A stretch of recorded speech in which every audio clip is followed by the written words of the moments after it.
Sir आपल्याशी संवाद साधणार आहे. सर्वांनी खाली बसून घ्यायचं आहे. सर आपल्याशी संवाद साधणार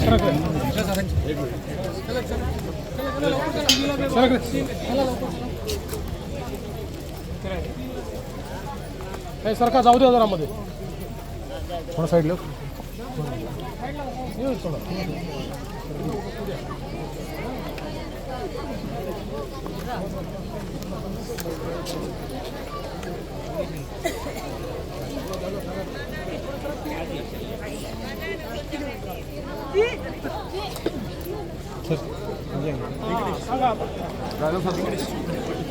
मुख्यमंत्र्यांचे अनेक दौरे होतात, मुख्यमंत्र्यांचे अनेक दौरे सभा आपण पाहत असतो.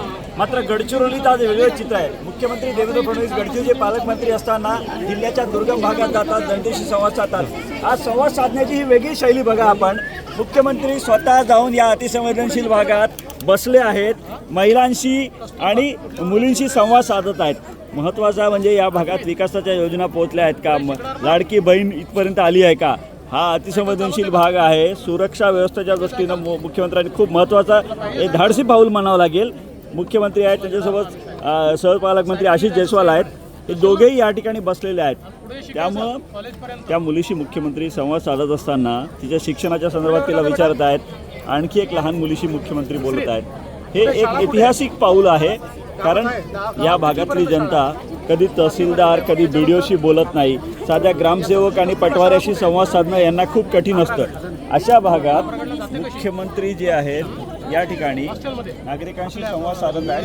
महत्त्वाचं म्हणजे कसा प्रवास करतात, या ठिकाणी काय त्यांना अडचणी येतात, हे सगळं मुख्यमंत्री या ठिकाणी जाणून घेण्याचा प्रयत्न करत आहेत. हे निश्चितच या भागात पहिल्यांदा म्हणजे आपल्याला चित्र पाहायला मिळत आहे. कारण आजपर्यंत आपण बघितलं तर मुख्यमंत्री जे आहेत आले तरी दुर्गम भागात मुख्यमंत्र्यांनी साधा संवाद साधलेला आहे. मात्र आज अशा पद्धतीने मुख्यमंत्री बसलेले आहेत आणि हे चित्र या भागातल्या जनतेसाठी नक्कीच नवीन चित्र म्हणावं लागेल. कारण हा पूर्ण माओवाद्यांचा कोर झोन असलेला भाग आहे. अशा भागात मुख्यमंत्री गेले आणि मुख्यमंत्री अशा पद्धतीने बसले आहेत. आपण या ठिकाणी नागरिकांशी किंवा मुख्यमंत्र्यांशी बोलण्याचा प्रयत्न करूया. म्हणजे या भागात अशा हा जो अनुभव नागरिकांना पहिल्यांदा आलेला आहे. भाऊ मला सांगा, तुम्ही अशा पद्धतीने हा पहिला अनुभव आहे नागरिकांना. नागरिक आहे त्यामुळे त्यांच्याकडनं जाणून घेण्याचा प्रयत्न आहे काय चाललं आहे. कारण तिथे स्टेजवरनं थोडी समजतं की काय चाललेलं आहे. ते यांच्यासोबत बसलं तर समजतं काय चाललेलं आहे. म्हणजे हा अनुभव यांनी पहिल्यांदा घेतला. कारण हे साध्या तलाट्याशी ग्रामसेवकाशी बोलत नाहीत. तुम्ही साक्षात येऊन यांच्यासोबत संवाद साधत आहात. आमचे मालक हेच आहे, आम्ही यांचे सेवक आहोत म्हणून यांच्याशी भेटायला आलो. काय वाटतं तुला, मुख्यमंत्री तुझ्याशी बोलले बेटा, कसं वाटतंय तुला सांग? सांग ना, बोल ना, लाजू नको, सांग कसं वाटतंय तुला? ती आता 8वी नंतर शिकणार आहे, कॉलेजमध्ये शिकणार आहे आणि तिला सायकल द्यायची आपल्याला. हो ना, चालवणार ना सायकल? मुख्यमंत्री कसं कौतुक करते आपण बघत आहोत.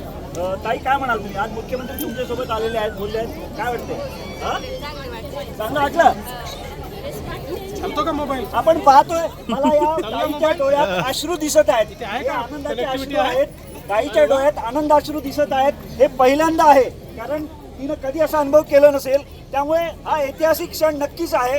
भामरागड सारख्या अतिसंवेदनशील भागात मुख्यमंत्र्यांनी आज ज्या पद्धतीनं या ठिकाणी यांच्यासोबत बसून संवाद साधलाय हे नक्कीच ऐतिहासिक आहे. महेश तिवारी, न्यूज 18 लोकमत, गवंडे, गडचिरोली.